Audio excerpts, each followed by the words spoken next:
This episode of Heroes of the Horn is brought to you by a hero of the Horn, Sir John of House Frey.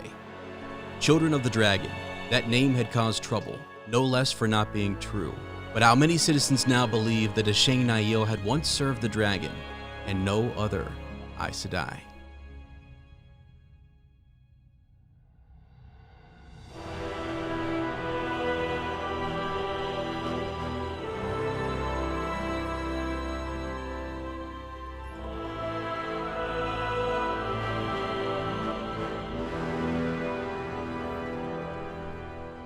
Welcome to Heroes of the Horn, a Wheel of Time podcast. I am Sir Matt. And I am Sir Ezra. Welcome to our Wheel of Time book club. The horn has sounded, and we have answered the call. Today we are covering The Shadow Rising Part 4, chapters 21 through 27. And in our Village Council, we will be discussing Rudion. As back with, it's a new year, okay? It's a new year. Thank the light. I don't know what the Chinese year it will be this year, but as far as I'm concerned, it's the year of the dragon, okay? Because 2021, we were told we were going to be getting Wheel of Time. We'll see. We know production obviously has been delayed from COVID, but you know what? Hopefully COVID and going forward, that's a 2020 thing. We're in 2021 now. It's a new year. What's your expectations? What's your goals? What are you thinking for 2021? Yeah, I'm really excited. You know, this is I'm very happy to put 2020 behind us and move forward. Kind of used you and I have used my winter break to get kind of caught up on the podcasting thing, wrap up some loose ends, and then really kind of get organized, get ready to go for this next year, and really be, start producing more content, man. It's just start really getting into these series. It's like sometimes the events of 2020 like took us away, or, we were sick, or we had things going on, and there was so many things that were just obstacles, and they're still going to be there for a time, and there always will be in life, but I could just do with moving beyond that year, and keep looking towards better days to come. The light is going to shine on us, my friend. Okay, the horn has literally sounded, and we've got to answer the freaking call. All right, that was just a trial. It was a trying year, and now we have a war to prepare for as we get ready for all of this Wheel of Time goodness and content that's coming. It's going to be fantastic, and I'm super excited, really excited. And I think we're even more so excited because of all the little promotional stuff they've been dropping out there on on Prime, which is getting me all sorts of hyped. So yeah, I'm feeling good, ready to go. How about you, buddy? Yeah, absolutely. I mean, we got the sword now, and then we got the guitar, and there's going to be more coming on, and as well, we've gotten some of those promotional on those days, right? The Wheel of Time Wednesdays, as they're kind of calling it over there on that Twitter account, right? Rafe has been going over there, the showrunner, and answering questions, and we did a breakdown about that. And we also did some YouTube content as well, talking about some of that stuff, like the guitar. We saw Tom's guitar, but we talked about some of the, and he answered some of those questions about what do you keep, what do you cut, which is what we've been talking about since this podcast started.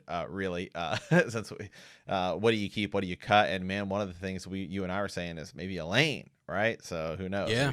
Are we gonna get something like that? So, but yeah, 2021, Year of the Dragon. I'm still holding out hope for a Super Bowl, this about a month from now, Super Bowl tease, right? I think during the Super Bowl, we're going to get a Amazon Prime thing. Here's all the shows you'll be able to see in 2021. And I think maybe we'll see a quick little blurb or something that is like a shot from the show, and that would be super cool.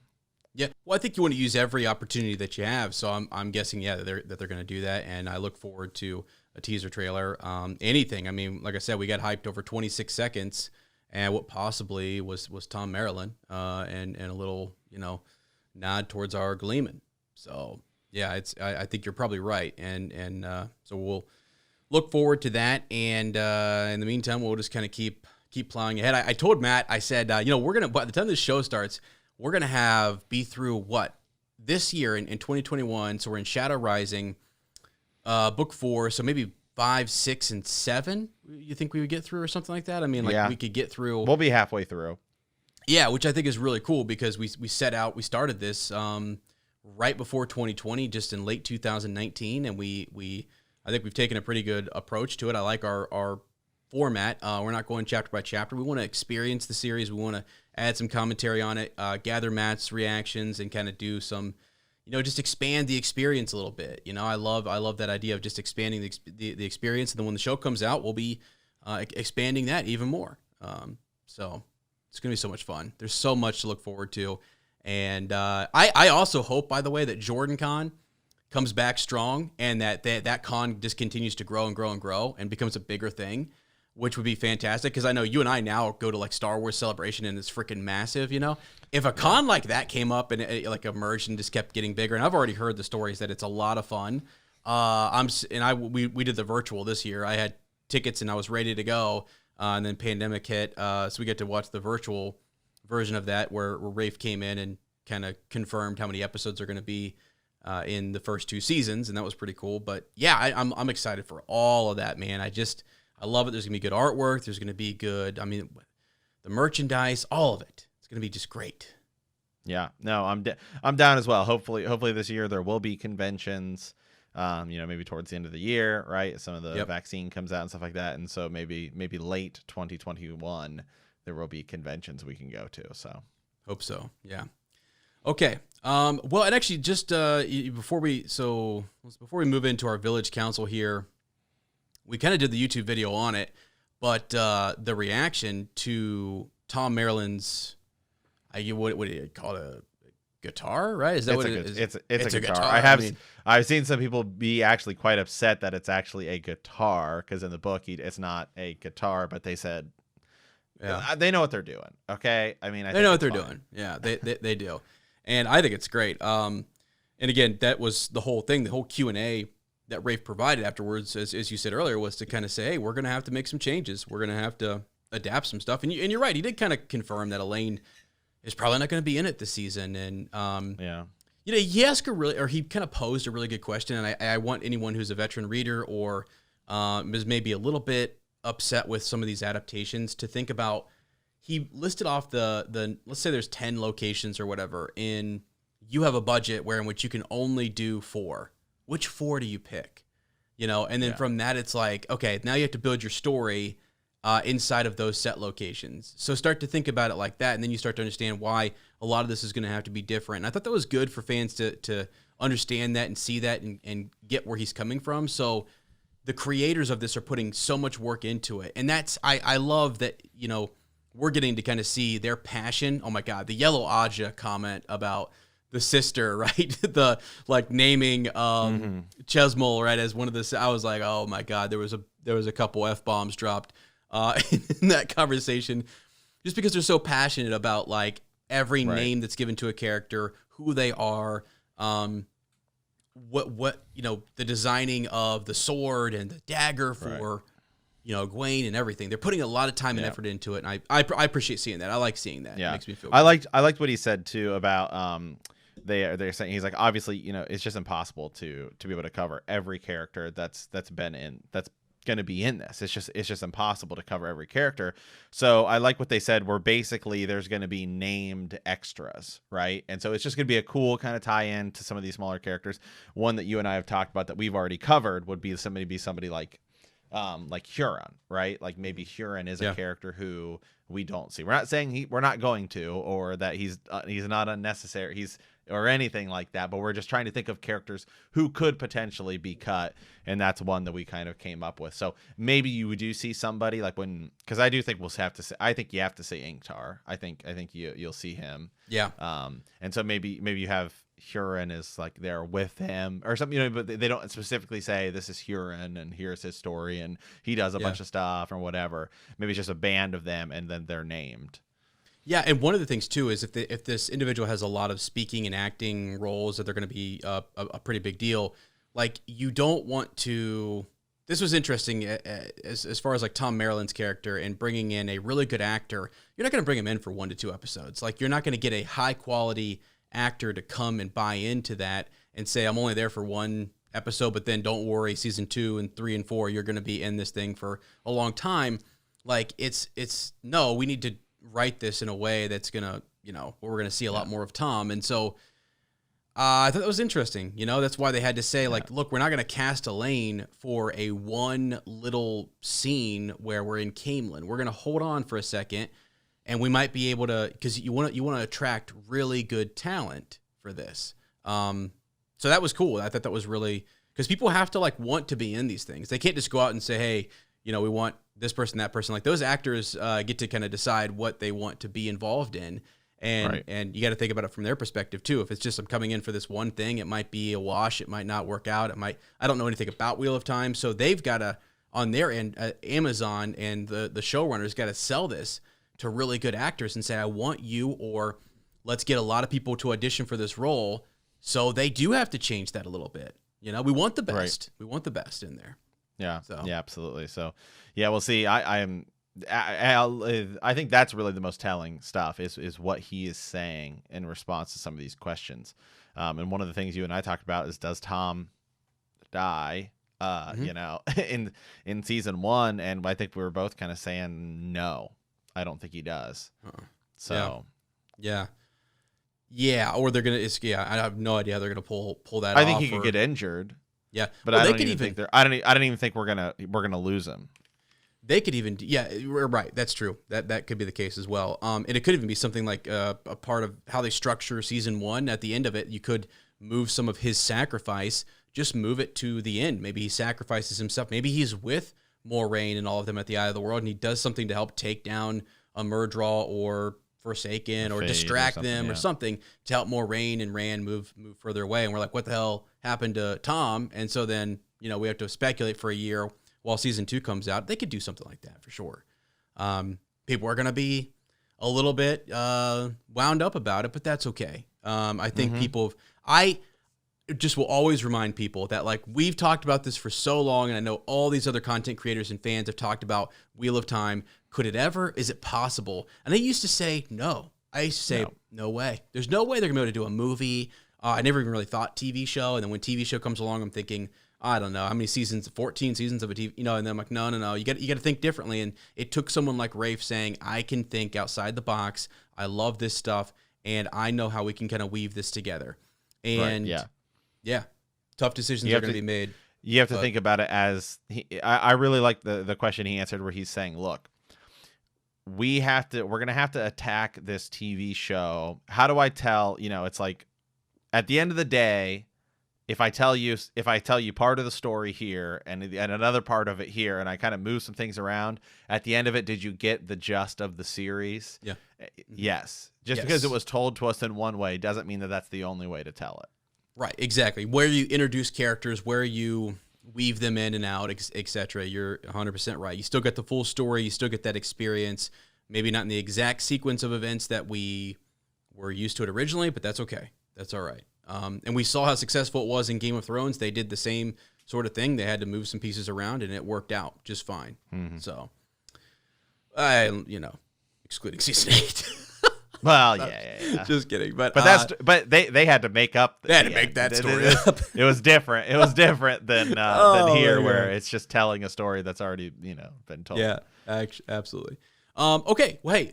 Perfect. I always love discussing the show just a little bit, and great way to kind of start the new year off here. So let's do this, man. We're going to move into the Village Council, and I've started with Rudion because I want it's a big focus of this batch of chapters.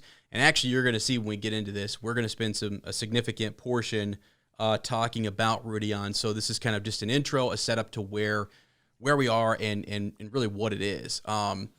So it is a city in the Io Waste built by the Genai'il sometime after the breaking of the world, but before the Trolloc Wars. It was a large, unpopulated city. It's smaller than Tyr and Camelin, and the buildings are majestic. There's palaces. There are towers, right? And actually, a lot of what is discussed in the book series leading up to this is like when people would have a dream or a vision, or they would say that they saw a city in the clouds or a city in the waste, they would go, there is no such thing. That's not real. And this is almost like when it so stands out from everything else. Like everything else is just barren and hard to find water and everything, and then you come across the city of Rudion, and boom, there it is. It's got these big old towers, and some of them seem unfinished, or maybe, yeah, like they had started it and they didn't finish the it's like all the towers, or maybe some of them, I don't know, maybe something else happened. I don't know. I don't want to get too much into that, but yeah, there's a plaza in the center, right? And the city is filled with hundreds of objects of the one power. Hundreds of objects. Yes. And those last episode,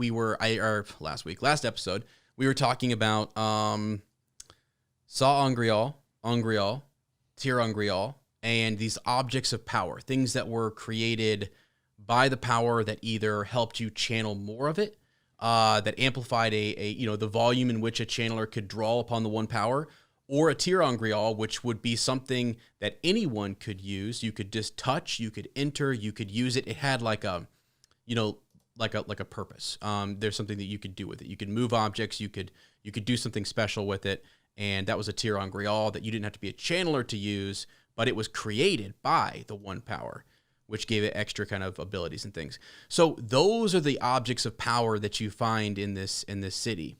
And it is a sacred city that is very precious to the Aiel. So after the breaking of the world, the Aiel, like all people, wander the land looking for safe refuge. And we're gonna get into that. That is literally what this whole batch of chapters is about. So we'll go into greater detail on the Aiel and what happened to them from the breaking of the world until now.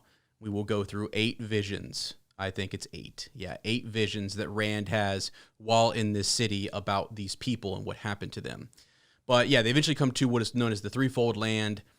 And it's here where they bring a lot of these objects these objects of power were entrusted to them by Aes Sedai.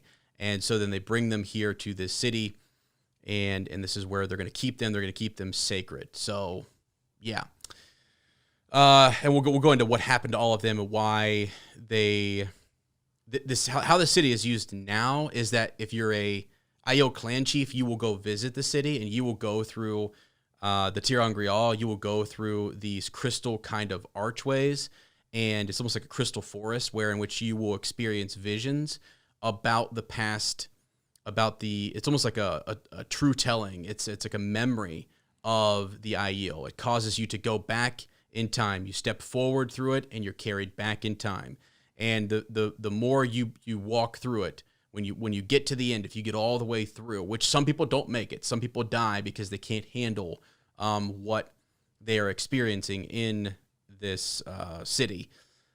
The ones who make it through, they come out on the other end and they are clan chiefs. They then understand the Aiel people, where they came from, what their purpose is, why they built this city, what they were tasked to do by the Aes Sedai, and then they can kind of govern with that in mind, if that makes sense. So, yeah, it's a sacred city. I mean, it's I guess for those of you who are really kind of first coming across this, and if this is your first time through, Matt, what is it like to experience this place? It's kind of a strange, mysterious city. Yeah, I mean, it's interesting. And I love to pull up my map. I love to pull up my map because I feel like because in this series we travel a lot of times through way gates and things like that, and so we're over here, and the next thing you know, we're on the complete other side of the world. And when I'm looking at the map and I'm seeing, this is on the Aiel Waste, right, which there's pretty much nothing, or we just don't know really what's out there. And I'm looking at the picture of it here in the wiki. I mean, it looks like a big city. I mean, it looks like it's kind of hard to believe, honestly, that there is a city out here when what we're told about the Aiel Waste. The Aiel Waste does not sound like a place where there would be some sort of like big magical city. It sounds more like an enormous desert of nothing. And here you go. We have this place that has a lot of very powerful objects. And as we are learning more about the Aiel and who they are, it's actually kind of a big deal in that, when we first come across them, they seem almost like these more like nomadic tribes. And now we're seeing the city that is pretty big, and again carries a lot of very powerful magical objects. Yeah, yeah, and the IEL people also are just so interesting in their social structure, right, and how they're set up, and then the way they're these hardened people, and then you have these objects that as soon as you hear about them, they seem almost vulnerable out here, right? But then you think about nobody crosses, nobody goes into the waste. It's harsh, it's hard to get to, and the IEL people, these warriors, would never let you near it. I mean, there's just no way. So yeah, I like what you're saying is that it's kind of you look at it on the map and it's way out there. You've even heard about, there's been rumor already about the IEL war and why Kyrianen could or could not cross the waste, and who could and who couldn't, and who is safe to travel across it and who is not. I mean, it's just, so it seems like it's wide open and it's out there where anybody could go access these objects of power, but it's not at the same time because of the terrain, because of the people who surround it and their fierceness, that it's actually safe. And I guess I want to bring up one more point while we're on Rudion here, is that the Gen IEL, and we're going to get into who they are just a little bit later, but the items of power that they had sworn to protect long ago and they left behind, they're scattered in the central plaza. They are the things that were in the wagons that they were carrying, and they were protected by other IEL, which we can talk about. The IEL, the people, they split so many different times. That's why there's these 8 visions that talk about they're breaking, essentially. The world is breaking, but the Deshane IEL are also kind of like breaking apart and creating these other subgroups among their people. And it's the Gen IEL who try to stay the most faithful and keep to and promise the promise to protect these things. And the other IEL also kind of protect them, but also don't really interact with them. And when the Gen IEL finally die out, the warrior group that is surrounding them, the Gen IEL did not practice the way of this, like this warrior way, or wield a spear or anything. They were very still holding to like the way of the leaf and protecting, keeping a promise to ancient Aes Sedai. But when they do die out, it's the Aes Sedai will actually visit the wise ones and make sure that they set up this system, as I talked about earlier, the clan chiefs coming in, the prophecy of Rudion, and keeping the system where in which the memory of that promise and the sacredness of the city and what maybe is to come is kept alive through the wise ones and through the clan chiefs. So that's important, I guess, to kind of keep in mind. Rand is going as essentially, as we find out in these chapters, he's coming to fulfill the Kara Khan prophecy, where he's going to be the chief of chiefs. He's going to be the chief over all other clans, and will try to unite the clans. The clans are there's a lot of fighting, there's blood feuds and different things like that among them. They war among themselves, and he's going to try to unite them because the prophecies of the dragon kind of say that he needs to. So, yeah. It's a lot. There's a lot to go over in this batch of chapters. So that's just Rudion in a nutshell. We'll go into more of it here. We're gonna get real into it. We're gonna go back in time. So let's first talk about how we get there, though. So let's jump into the reread, Matt, and let's talk about how we get from Tyr, to the waste. Bring up the portal stones, my friend. Let's call upon them and let's get out of there. Absolutely. So today's reading, we're doing chapter 21 through 27. 21 into the heart, 22 out of the stone, 23 beyond the stone, 24 Rudion, 25 the road to the spear, 26 the dedicated, and 27 within the ways. A lot of Rand, I would say, in this section, and then we're gonna, I think, finish and might even end up being our extended edition. Is there's one kind of chapter with Perrin there at the end. But so we started off chapter 21, and we're with Moraine, right? We're still the heart of the stone. The Tyrian nobles are all gathering in the heart of the stone by Rand's summons, and Moraine and Egwene also make their way in there. The Tyrian nobility has never been called to the stone this way. There's a packed crowd. and it gives way as Moraine and Egwene make their way through, and Moraine stares down a noblewoman. Moraine wonders where Lan went to, as she cannot see him in the crowd. They have no clue what Rand is planning on telling these nobles who stand around in these nervous crowds. Moraine's talking to Egwene and suggests that Egwene wins Rand's confidence, as she is not too happy about Egwene's persistence about going to the waste, but she thinks to herself it might be better in the end. At least Elaine and Nynaeve are safely on their way to Tanchico on the Windfinder ship. That's where we were in our last episode. Moraine ponders if her suspicions about the Windfinders will prove to be correct. Tom has also seemed to disappear from the tower, but Moraine suspects that he went with the girls. Moraine also received the most amazing letter from an Aiel Wise Ones. Moraine regrets him leaving, as he was very useful in keeping the nobles and their intrigues out of Rand's way. She notices the High Lady, Almita, and Astanda giving each other looks that go beyond mere rivalry. Matt standing across from them, his clothes looking like he slept in them, and his boots are all scuffed. They start to wonder where Perrin is, as he doesn't seem to be there as well. To Egwene's surprise, Moraine mentions Fael has been trying to talk him into leaving.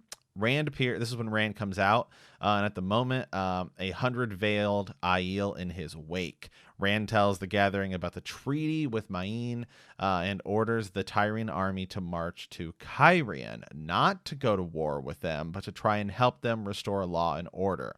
Then, in a historical moment, he drives Kalendor into the heart of the stone, challenging anyone to take out the sword if they dare while he is gone. He storms out, followed closely by Moraine and Egwene, demanding an explanation for why he would give up on a great power like Kalendor. Rand says he is merely fulfilling the prophecy and tells them about the trap that has set with the one power should anyone try to take it. After that, he tells them he means to go to Rudion. So I wanted to read that whole just summary there, because it really sets up what we're going to be talking about today. I mean, across the board. I mean, again, this happens a lot in this series. Everyone's off doing their adventures, and then they all come back. Everyone's off doing adventures, and they all come back, and that's where we're at now. Everyone's getting ready. They're going to go do their own thing, and Rand says, they've been trying to get Rand to go to war, right? And not going to do that. Mm-hmm. And I really like here where he drives Kalendor and says, try and take it if you can. And he's in charge now, and he is the dragon. Oh yeah, he is. Reborn, the dragon. Reborn, yes. Yeah. Well, and it's like, dude, I mean, so he drives Kalendor into right there into the heart of the stone. All this time and trouble is spent acquiring it, and then he leaves it. One of the most powerful objects, he leaves. Why? Why does he do that? Right? And so what? That's the question I had when I first come across this. Like, what's he doing? So he's going to leave that. He's going to leave that sword there, and it's this reminder to the people that he was there.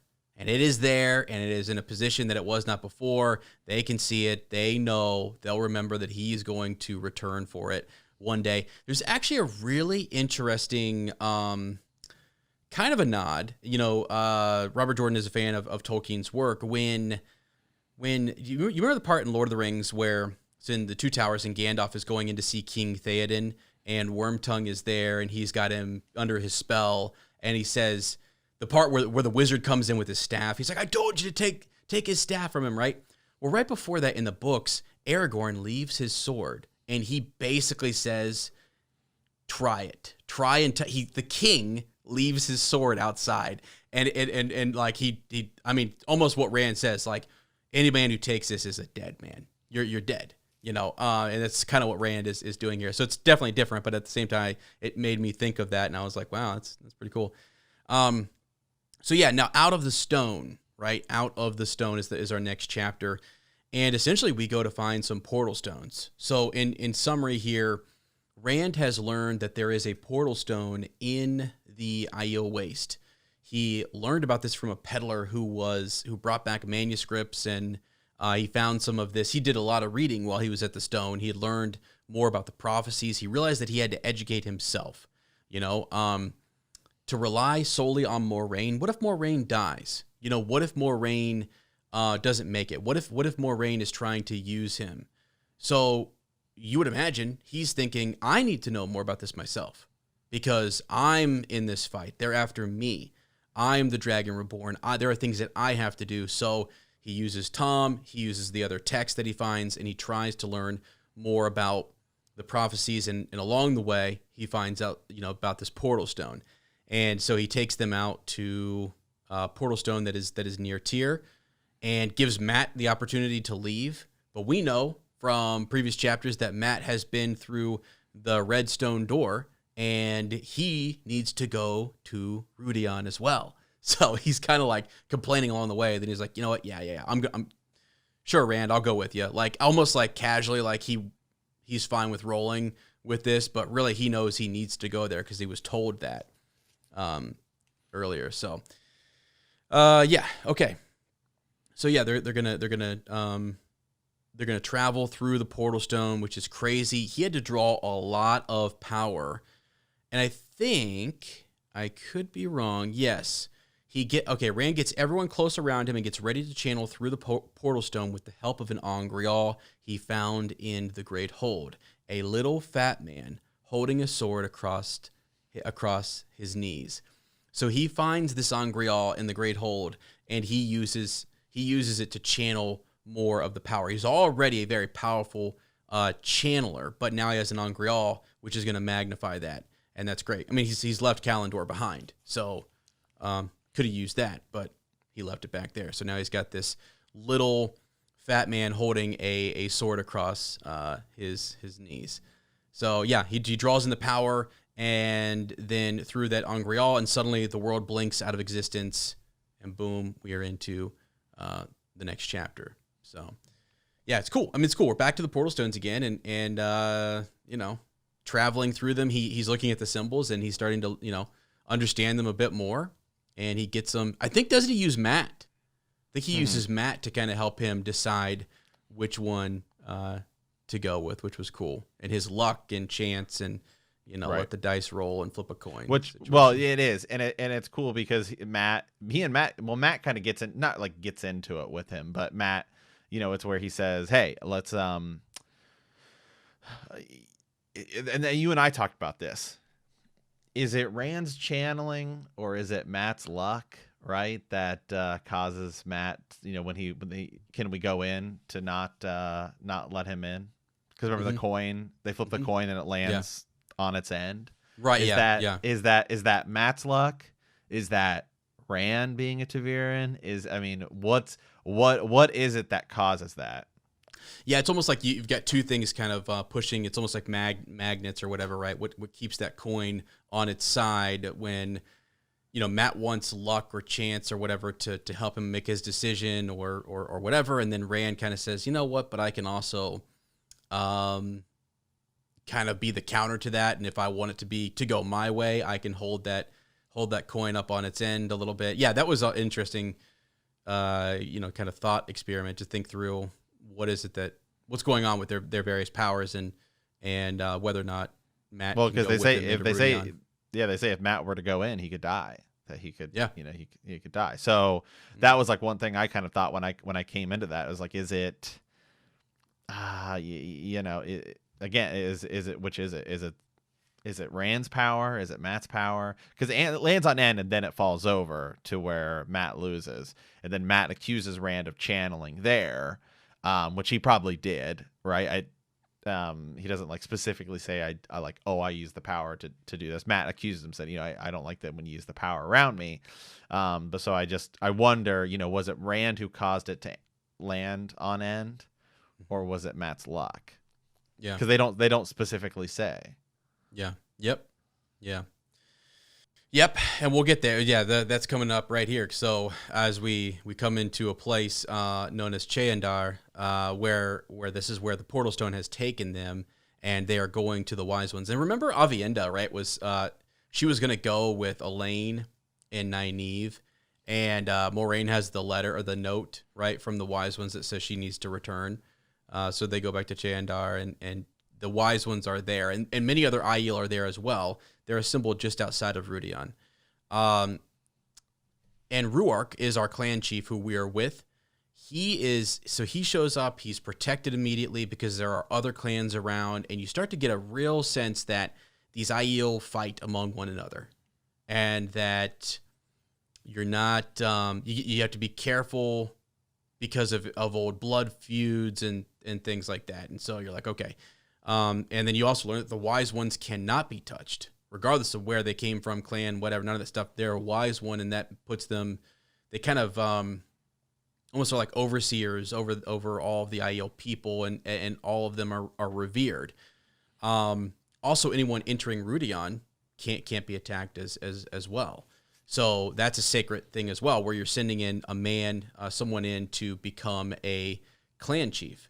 You could also send in, someone who is going to be a wise one, like a woman who is going to be a wise one, which we see with Avienda. Avienda will run in there. So naked, by the way, just so we're clear, she's gonna run. Which I always think about, like, Matt's expression when they're running in and they're like, Avienda goes sprinting by, right? And then Moraine as well, and you're just like, what? Robert Jordan, seriously? Well, okay, it happens in the tower. They have to go in that way in the tower too. So, but it's just funny to me because I always imagine like Matt and just wide-eyed, like, what? Like what's happening? What's going on here? Yeah, but yeah, so that's where we're headed. We're gonna head into Rudion now.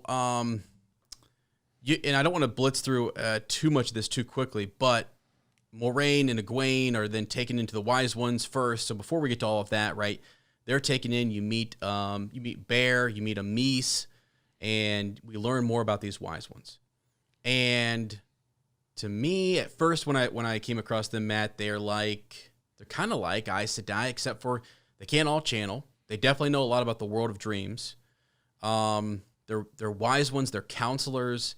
The clan chiefs listen to them and such. So they're kind of a big deal. But they also know that they have great respect for the Aes Sedai and for any Aes Sedai. And they will still kind of tread lightly and respectfully and listen to Moraine and stuff. I mean, again, not that Moraine can come in here and really do anything she wants, but they have great respect for her.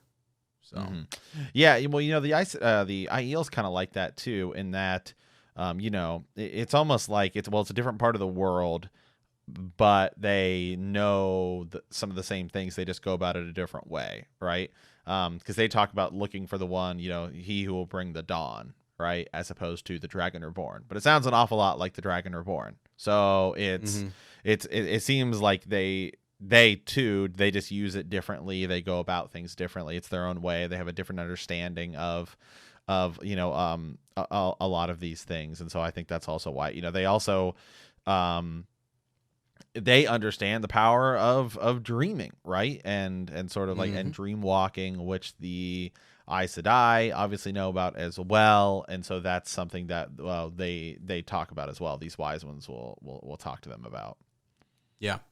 Yeah, and Egwene is here to learn, as you say, from their talents. She's considered maybe a dreamer, one of the first dreamers that the tower has had in many years, and Varen gives her the ring, like the stone ring, that she actually sends away with Elaine and Nynaeve, so that way they can enter Tel'aran'rhiod, and she is going here to learn more from the wise ones who can help her better understand this dream world and access it. And they call her a child. I mean, they basically show her that it's dangerous and that she needs to be trained. So she's going here and she's willing to kind of submit to their training, and that's the big reason why she splits from Nynaeve and Elaine, who are chasing down the Black Aja. Because originally Egwene was tasked with that as well, but now she's being taken on another path. And it's cool, and you'll find out later too why this is really important for Egwene.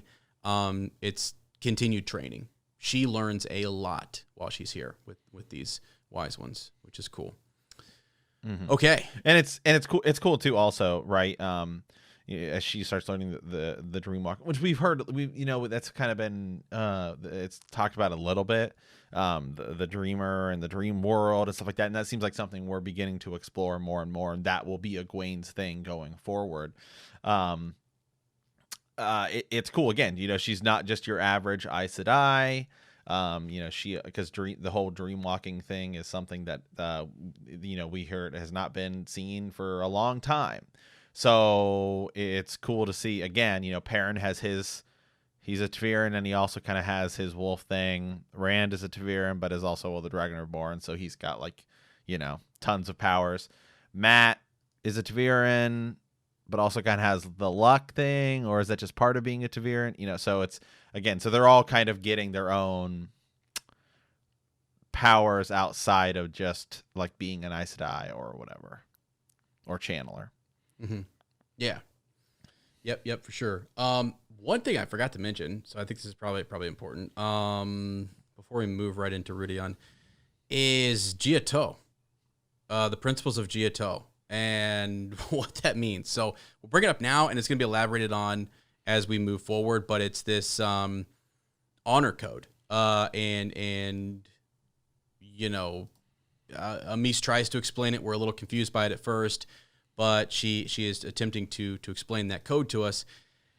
And there's a lot to it. There's actually a lot of, you'll see these individuals who are all garbed in white, and they're servants who come in and they have tow, and they're serving a year of service for certain things. So that will all be explained later. I'm not sure if it's in this batch of chapters or not, but we'll get into more of that later. I just wanted to mention it because it's the first time it's kind of mentioned to us here. It's directly mentioned to our characters, Moiraine and Egwene. And the other thing that's mentioned is the Wise Ones have seen Moiraine entering Rudion, right? And they've seen that in their dreams, so it's settled that she is going to go there. So then Egwene starts to understand, okay, I see why this is so valuable and how this could be used to see things that are to come and to maybe look ahead. And they're basically just waiting for Moiraine to ask, and then we've already seen it, you can go, type of thing. So now Mat, not that was the situation where not so sure he can go. They always bring up too that if this is he who comes with the dawn, then he is changing things. The customs, all of these things that we're going to be taught and that we're going to learn about the Aiel are going to be in some ways broken or altered, or they will bend to fit what Rand needs them to fit, if that makes sense. So they say that often, that he brings great change. Rand is gonna bring this change, and they all just gonna shake their heads like, wow, this is not our custom. It's right. Unusual to send in an Aes Sedai. It's unusual for your friend Mat to go in with you as well. Those are things that we're not used to doing. Avienda, you're gonna follow the regular customs and you're gonna enter. I think his name's I just lost his name. Muradin. I always say his name wrong. Muradin. Yeah. Muradin. Yeah. He goes in. He is representing clan the Shido clan, right? Aiel. He's going in to be their new clan chief, and Rand's about to meet him as he goes in there. So, all right. Okay. Okay. This will take us to Rudion, chapter 24, which is Matt. Pretty much a Matt chapter here. There's like a wall of fog in front of them, right? They kind of look out at each other. It stretches out about a good mile, they think, on either side. And Matt's kind of hoping maybe there's some water behind it. They're both hesitant to enter the fog, even though Matt saw Avienda running straight for it. Rand asks Matt if he is That's just ridiculous to me. Avienda she's just sprinting in there, and they're all kind of like, "Whoa, should we walk through this?" And just boom, she pops right in there, just busting through. So Rand asks Matt if he's absolutely sure he wants to do this, and reminds him he can still turn back. Matt tells Rand he has to enter, even though the thought's not very tempting. He challenges Rand on why he thinks he has to go into Rudion, as if being the Dragon Reborn isn't enough, but he also has to be an Aiel clan chief. Abruptly, Rand steps into the mist, and with a moment of hesitation, Mat follows him. The fog seems to go on forever, but they finally step out into a hollow dome. Rudion is not as big as Tyr or Cainlan, but the streets are very wide if deserted, and there's great fountains, statues, as we said. It's kind of really...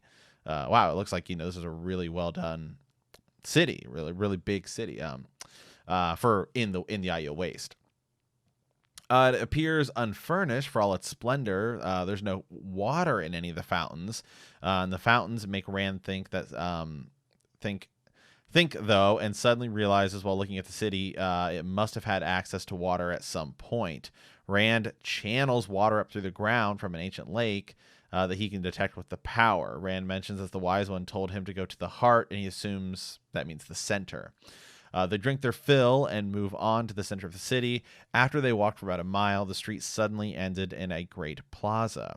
In the middle of the plaza, they see a huge tree and have wondered how it would ever survived, without sunshine all this time, if it was not for the items scattered across the plaza attracting their attention.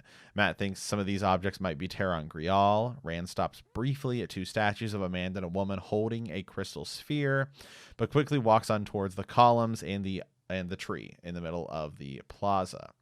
Rand enters the arches, and after they agree Mat will stay behind, Mat walks around and finds another kind of weird door frame. It's like twisted. He thinks he'll be able to get more answers if he steps through. Mat, he's so ridiculous. He's so great. Just like, oh, God. Yeah. So the doorway, he doesn't find, anything like he did before, but he's met by a fox-like creature that leads him through a long, narrow hallway. He enters a room that was not there before and finds himself facing three more of these sort of fox people. He demands answers to his questions, and when they do not respond, he gets angry, making a comment about the holes in his memory. They reply, it is done. So he insists on being free from the Aes Sedai. They reply, it is done. Mat wants to get away, and he gets no answers to his questions. The answer is the same. The last thing he remembers after is something around his neck and not being able to breathe, and then suddenly everything goes dark. So real kind of mysterious as to what's going on with Mat. By the end of the chapter, like, wait, hold on, what's going on? Yeah, exactly. And I think we'll because I'll go do a quick little dig here, maybe in our extended edition. I'm making notes here. Might be one more thing we go back and look at. The difference between these two doors and these two groups of people. And it was actually a video I wanted to make on YouTube, like what it is that Mat gets from them. One being, like his needs, his wants, his desires, and things. He gets different things, and he's confused about the process. By what he's going to obtain from these doorways. And so it's not exactly what he thinks. It is what he needs, though, and it will help him. But, yeah, it's pretty twisted. It's pretty twisted. Mm-hmm. It's twisted doorways. So, yeah. Yeah, we'll leave him there. We'll leave him on in darkness for just a second. So here we go, my friend. Let me see. So we have two chapters, The Road to the Spear, right? Oh, yeah, sorry, this is just a long one. That's right. Okay. So chapter 25, The Road to the Spear. And I have a better version of this, and I'm going to put this in the doc for you so you can kind of click on this and help me with it. And we're going to kind of roll through here. It's called Visions of Rudion. And the wiki does a fantastic job. I'm going to put it up here by the intro at the very top here. So that way you can click on that and follow along. So if anyone wants to, it's just called Visions of Rudion. It is the wiki. They've done a fantastic job on kind of breaking a lot of this down. And if you scroll down through here, you can see that there are, I was wrong. I said 8. Remember I told you earlier, I was like 8 or 9. I couldn't remember what it was. 8 visions or 9 visions. So you have the ancestry of Rand al'Thor. This is what is seen. And so it is way too much for us to go into every little character and the idea of, what happens in all of this. Rand is getting a quick sampling of the history of the Aiel. and tracing, going back in time. So he will step forward. The more he steps forward, the further back he will go. I would say his name wrong. Murindin, who is the brother of Couladin, is in there with him. He is the Shido who's trying to become clan chief. Now, they said, you can die. This could kill you. Well, the problem is what is killing the Aiel people or what drives them mad, or what is, what's the problem here is that they're seeing like truth. They're actually seeing how far they have strayed from who they originally were. They're seeing how far they've been broken as a people, how much they've been broken away from their ancient roots and who they once were. They're warrior people. So this is pretty extreme, right? So they are people who have spears. They're hardened. They're the most dangerous group of people I think that we've encountered yet. They are extremely dangerous, and they work as in these units, and just like when they're veiled, I mean, everyone in Randland or the Westlands or the wetlands will say that when you see the Aiel, like you remember the story where Perrin kind of comes across the Aiel in Bane, right? Comes across them, and they were the heroes of the Horn were telling stories about how they had killed, all of these Aiel, and people are like, get out of here. You know what I mean? Like, like maybe you went up against one of them, and this one took out a whole group of you guys. They're just really warrior-like people. And I think that's where they are now. And then as you go back through these 9 visions, you find out that they were very much more so like the Gen Aiel, which we hear about, and the Tuatha'an, the traveling people. They are like the traveling people, as we saw with Perrin, and Perrin struggles with this so much. They follow the way of the leaf, peace, pacifist. Would never, they would let you strike them over and over again and ask you what they did wrong. And that's what we see in this. And they cannot believe that that's who they once were. They can't bear that. It's too much for them. So the first vision, you have the Aiel settle into the Aiel Waste. The second vision, you have a time before Aiel came to the Threefold Land. So we keep going further back and back in time. The third vision, the birth of the Maidens of the Spear, I always say it wrong, Fardaris Mai. Fourth vision, the Aiel split from the Gen Aiel. Fifth vision, the Tuatha'an split from the Deshane Aiel. The sixth vision is wandering through the breaking. The seventh vision, departure from Paradisen, promises to the Aes Sedai. The eighth vision is seed singing, the sealing of the boar. And the ninth vision is drilling of the boar. So hold on a second, okay? When I got to the end of this, okay, let me ask you just reaction, because again, this is what this podcast is about, is like, what did you, like, when you're going through this, was this too much? Like, was it hard to understand? Did you get what Rand was seeing? Did you start to kind of make little connections to the Tuatha'an, the traveling people, and go, well, these people were once different people? Yeah. I mean, and that happens too. I mean, throughout this, this book series, right? Because I'm thinking back to when I think is it book 2 or book 1 when we talked about Ardor Hawkwing, and I was like, well, hold on a second. Is Ardor Hawkwing like Age of Heroes, right? Like Age of Legends, like as you think, like this is what we've been told, and they keep bringing him up as like this sort of a hero. So is this like what this is, or is it something different? So at least here it feels like this is happening as they're telling over a large segment of time. Yeah. So it is kind of a cool it is kind of a cool kind of sort of history lesson as we get this expanded. Now this is something and sometimes Ez will tell me this and mostly because I know, as even being this far into the series, that okay, hold on, this is one of these things that like 2 or 3 books from now we're going to be like, oh, okay, this is where this is explained, and this is where this is explained, and that's where that's all, and that's kind of what this segment will be. Because I think you said like this is like in forums and stuff, this is something that people like really spend time breaking down and referencing back to.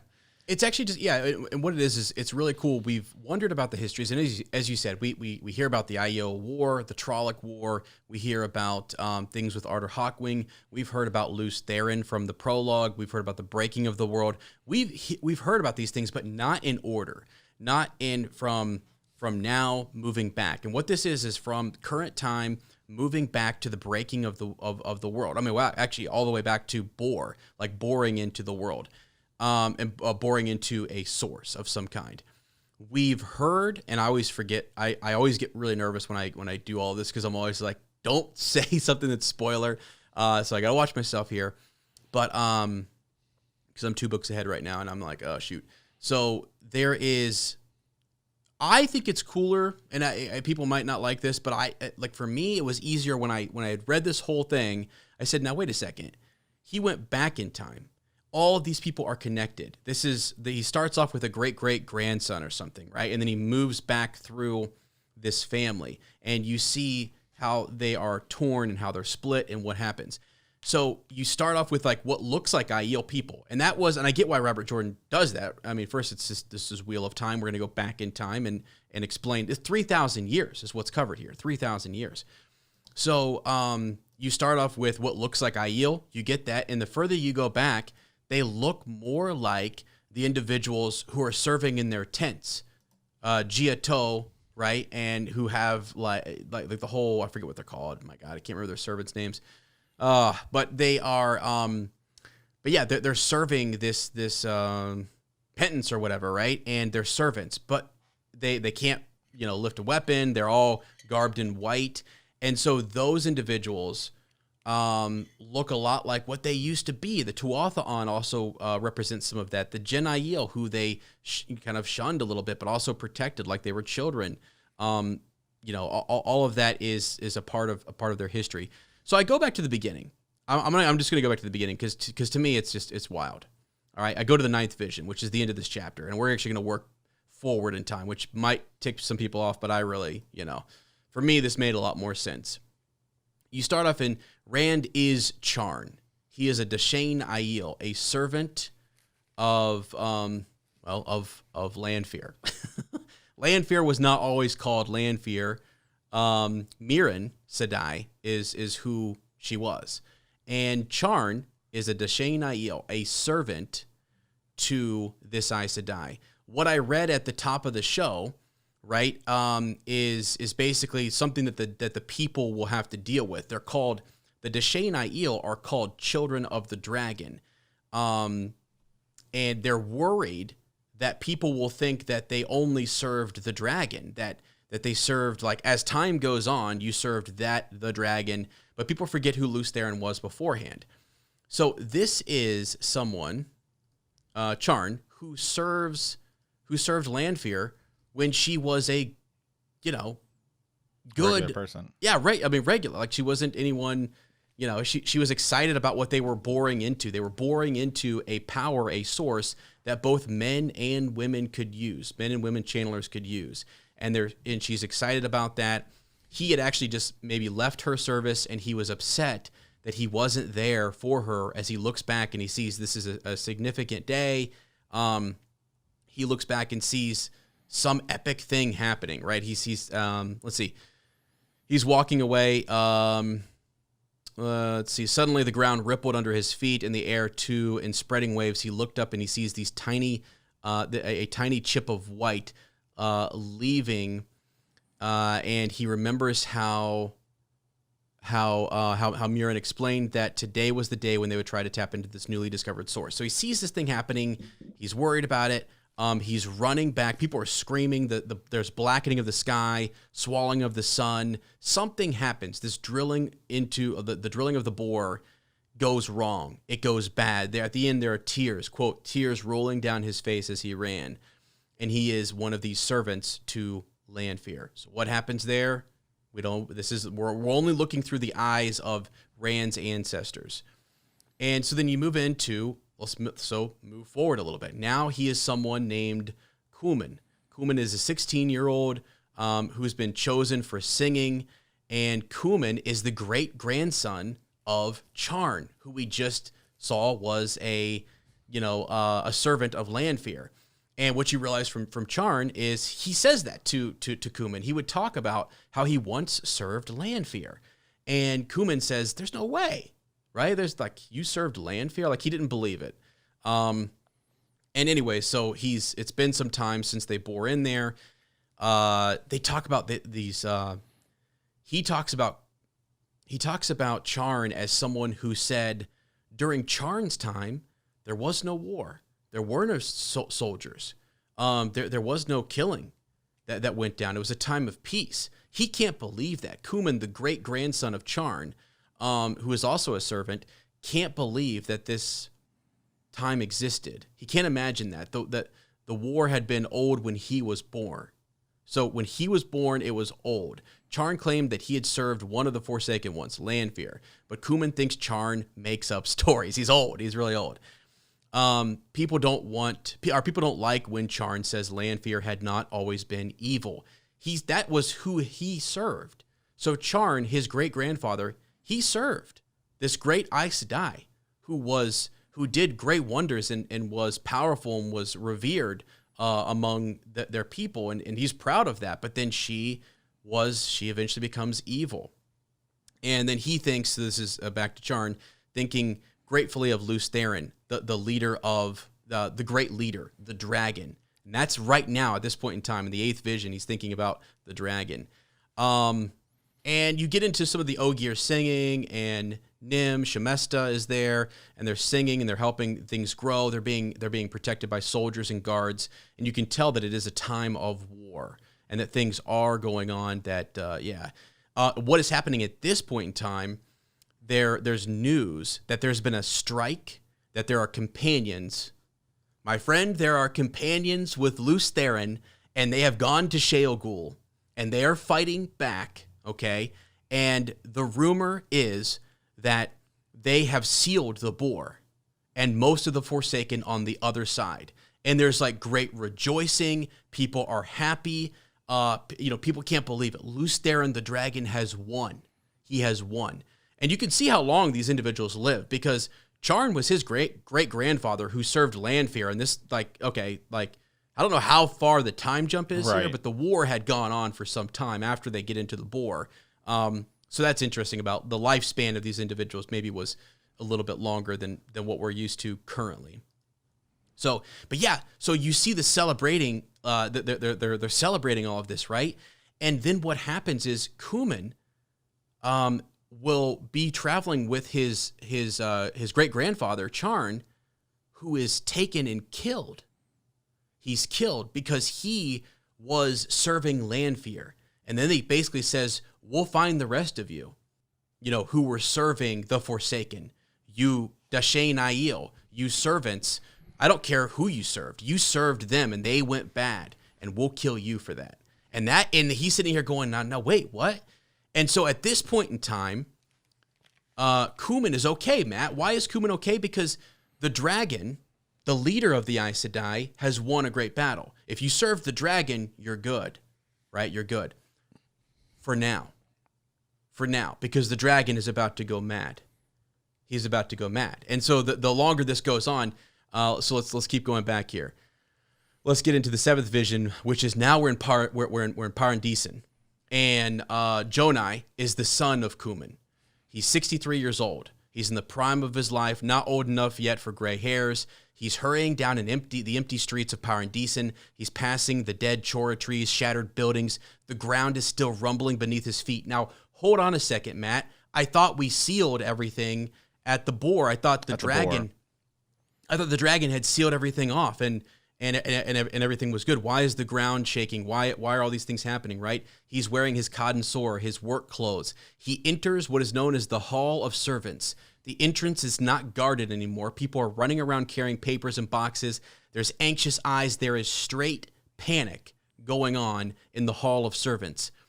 And you have all this, and what we see through Jonai is this terror in the eye, like the Aes Sedai, all women, by the way, all women who are standing around this long table, and on the table is the dragon banner of Lews Therin.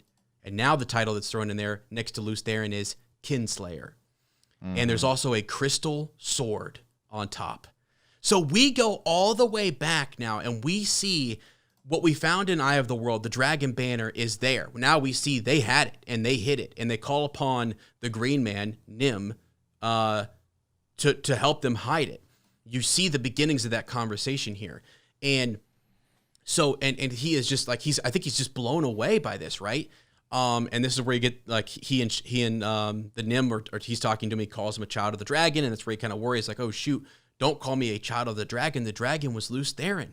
Lews Therin is a kinslayer.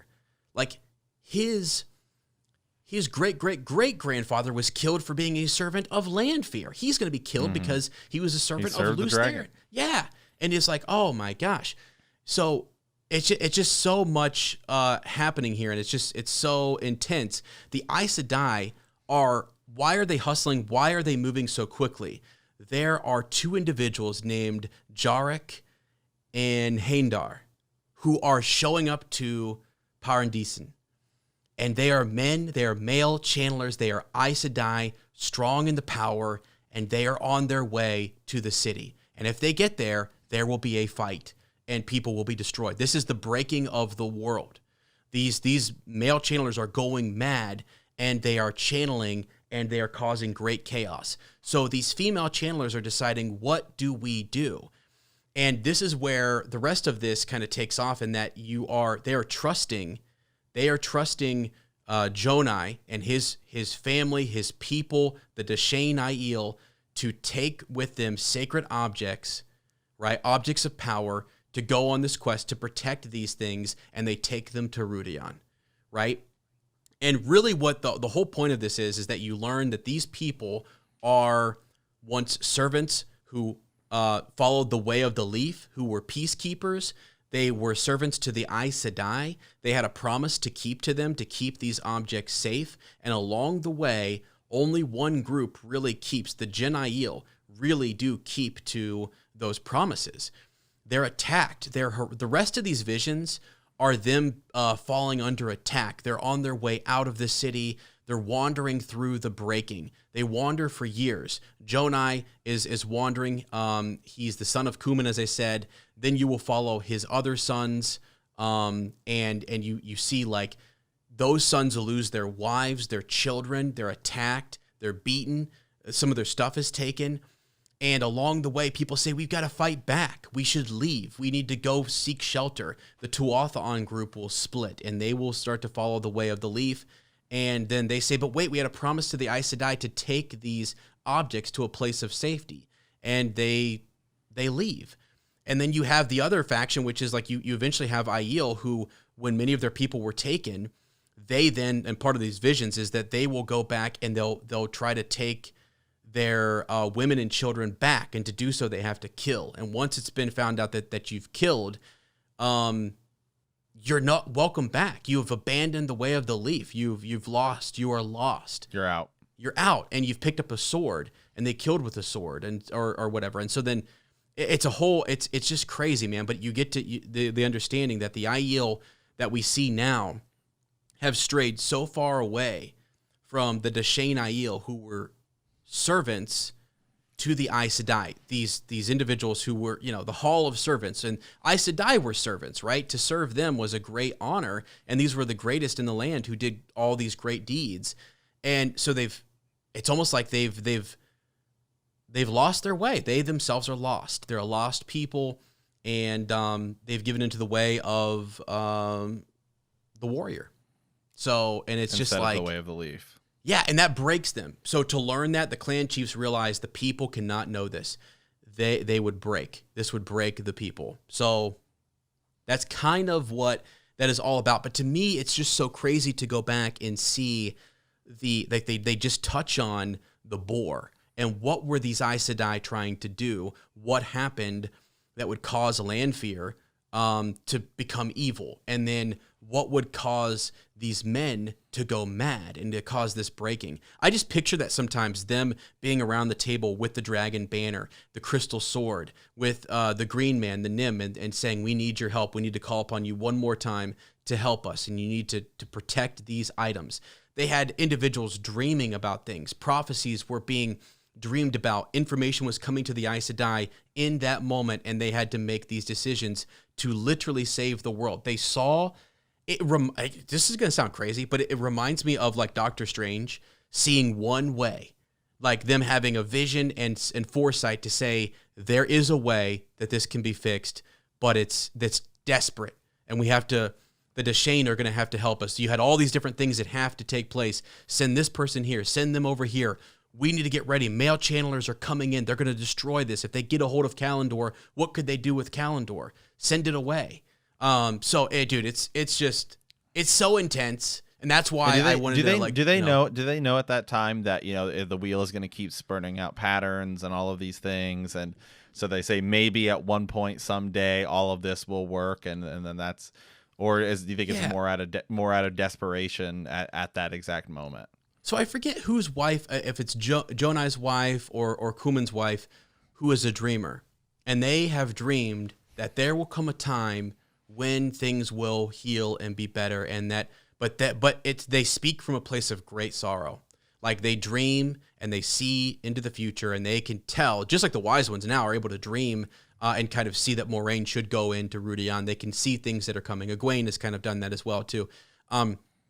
So, yes, there are some people around them who can kind of see that yes, there is a way that the wheel will continue to turn, but it's far beyond their lifespan, and it's kind of a sad, desperate hope. Like, let's do our part, because eventually in the end, years from now, this will be saved. And actually, I don't really know, like at this time, I mean, this would take me going back into, which we were told, everyone kind of told us at the start of this podcast, don't go into all the histories, Sir Ezra, just hold off for a second.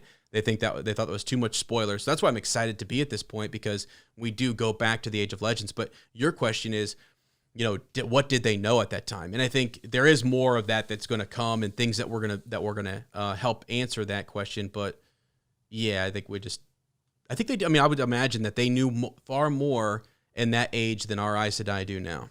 Far more. Right. So, yes, I would say. So they were able to see more potential futures.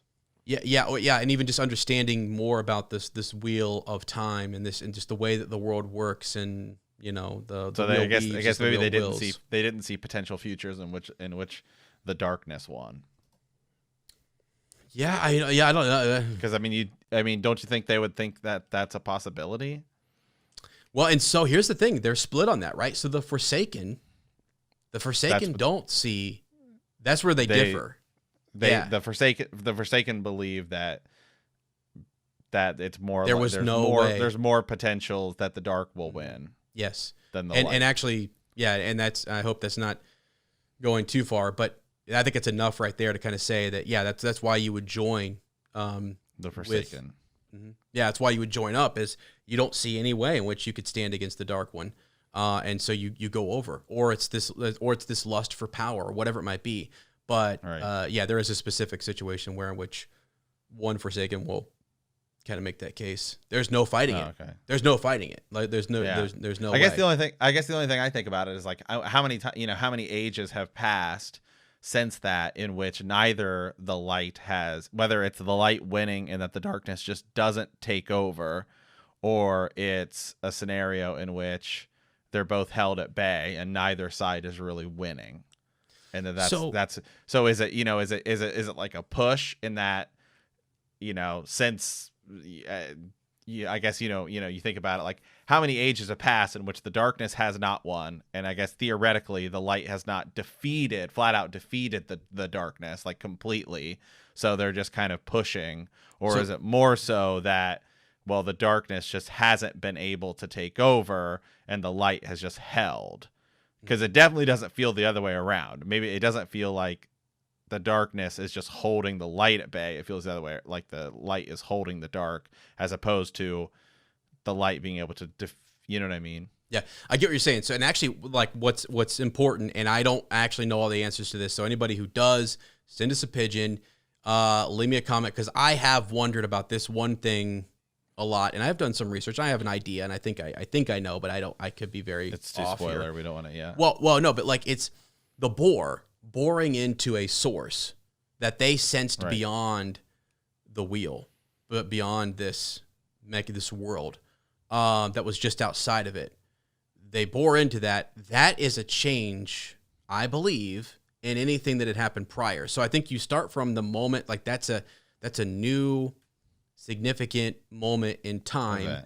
Yeah, that moving forward, like as you say, ages come and go. You've got 3,000 years or more where, yes, what Lews Therin did was with the 100 companions seal the bore and sealed it with, and what this is what all of the Aes Sedai are talking about is to protect those seals on the bore and to make sure that the Dark One cannot escape his prison that the dragon put him in. Now, what gets lost over time is that he's the dragon and he caused the breaking of the world, not the fact that he saved the world from the Dark One, who was the War of the Shadow was what would have just not only broke the world but would have destroyed it completely. Is there a dragon before the drilling of the bore? There you go. That's the question. I knew that's what you're trying to ask, and that's what I want. To me, that is him stepping up into a role, a situation that was never needed before. They had never done something like this before. Like you had never tried to tap into this source. So, buddy, I don't have a good answer for that question because I'm just wondering if it is something that the wheel used to counter. You know? Well, yeah, and actually, maybe it is a mechanism. Maybe this dragon has been used for different things before that.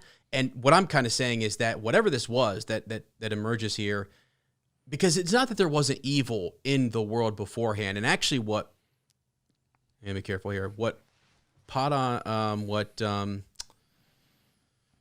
we see in, they're just different types of evil. Different types of darkness. So like. Because what you learned in this was that there was a time, as Charn said, before they created the bore and they bored in, there was no war. They had achieved almost like a society that was completely peaceful. Society. Yeah, right. And so where we are now, moving forward, could we as a society achieve that? Maybe we could. Would there still be evil? Would there still be darkness in some of us? Would there still be some of that there? This was something else. This was something different than the one power that they were tapped into that was turning the wheel of time. It was beyond that. And so that's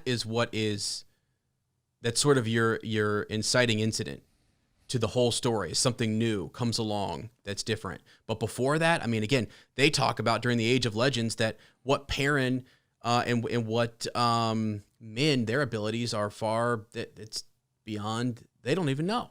That they don't know. So was there another incident like this before? Has it happened 3,000 years prior to that? That's a Robert Jordan. That is I have no clue.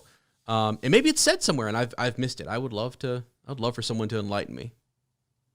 But it's a good question. It's a good question because it's questions that I know you've had before, and I've always even off the podcast gone. You're right. We have to get further into it. So no, that's good.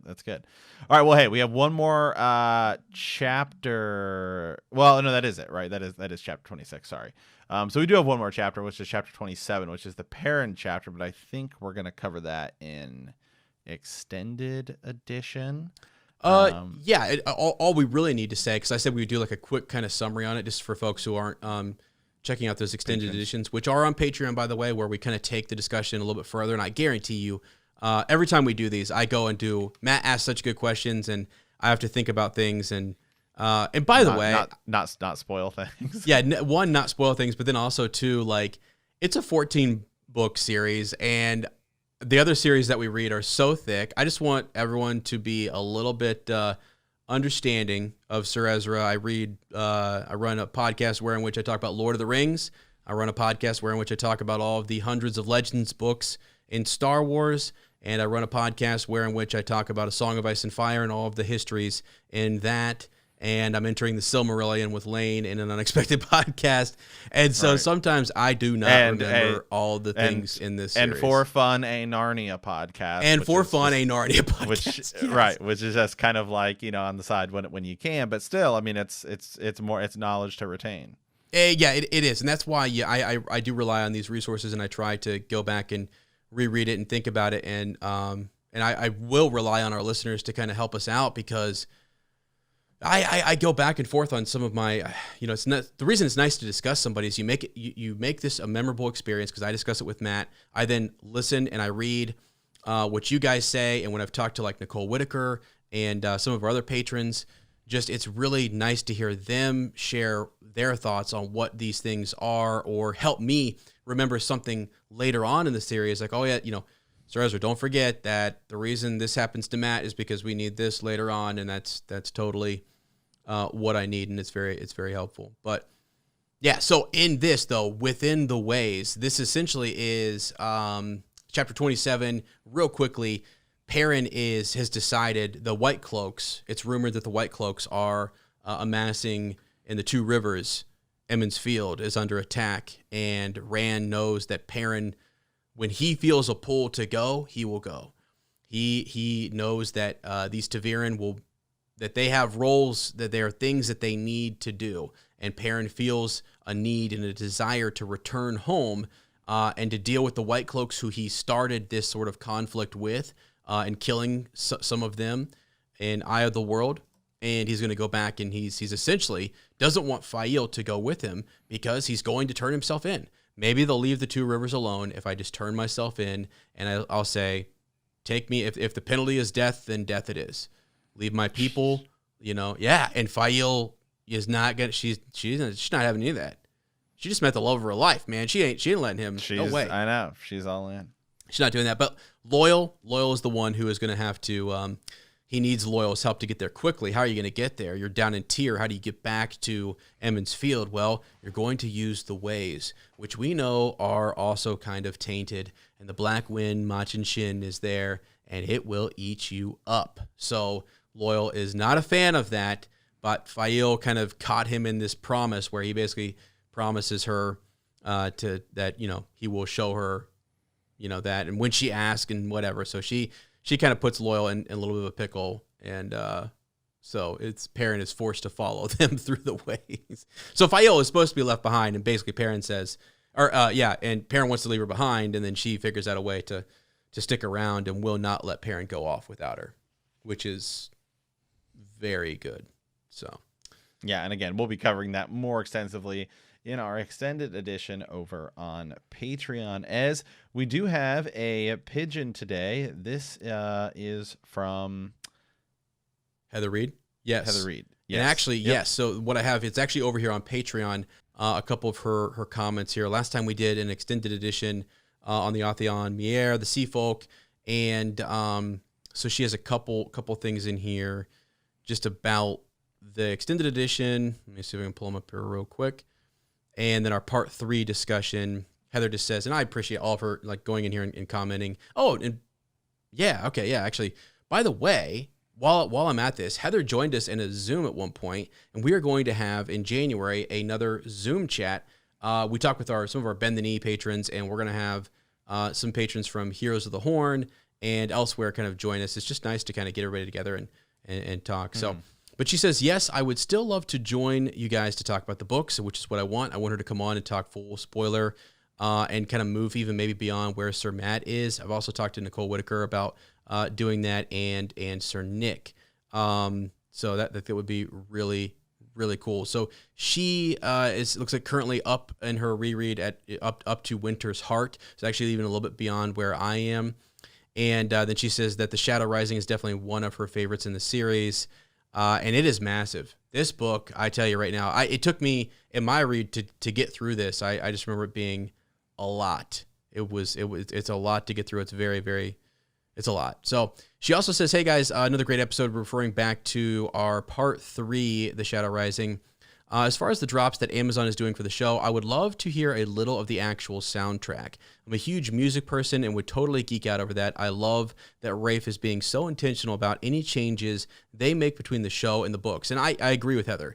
I love that transparency, and I think it really helps people understand, what he's dealing with, and it shows you the passion and the emotions at which he's approaching this project. And I think that's really important and good on him. That's great. So we all knew that there would be adaptions that would But the fact that they are fully aware of each one and have a clear reason behind it shows just how importantly this project is to him and his team. Moraine's staff was with her in the first book. This is one reason why a lot of people connect Wheel of Time with Lord of the Rings. Moraine is seen with the staff right from the beginning of the Eye of the World, but she loses it when she is trying to close the Waygate in Faldara. Many people associate that with Jordan showing the separation from the Lord of the Rings. That's cool. I like that. See, this is great. Thank you, Heather. And yeah, Gandalf and his staff, and then he did kind of, a lot of this does sort of start off. I mean, Black Riders, showing up in freaking Emmons Field, a lot like the Black Riders kind of showing up in the Shire. I mean, yeah. So at some point he kind of deviates and says, "Here we go. We're moving on with our story." Now on to the chapters. I love the scene with when Ruark separates Fail and Barrelane.